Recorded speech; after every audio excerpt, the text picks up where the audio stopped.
Hey everyone, it's Tammilee from Tammilee Tips, and I just boarded the Carnival Splendor, and I wanted to give you a look around the room.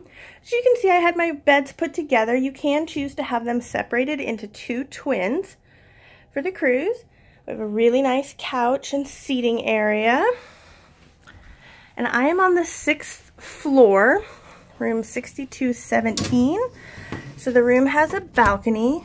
Oops, I get the lock. You're like it's super loud because we're in port. Oh, and there's a helicopter, so that's part of it.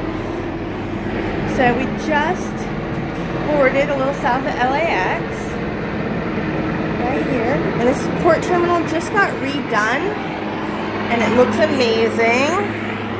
They bring you back in here without the helicopter noise. I'm gonna give you a better look around the room.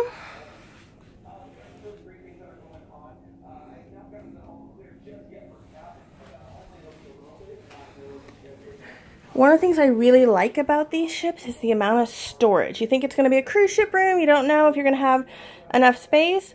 I always find there to be tons of space on these ships. I have 3 closets. This one has all the shelving. And then you don't have to worry about bringing hangers. There's already hangers. One tip we always suggest is to stick your suitcase under your bed. Saves so much space. I'll give you a look around the bathroom. And like I said, I'm on the Carnival Splendor.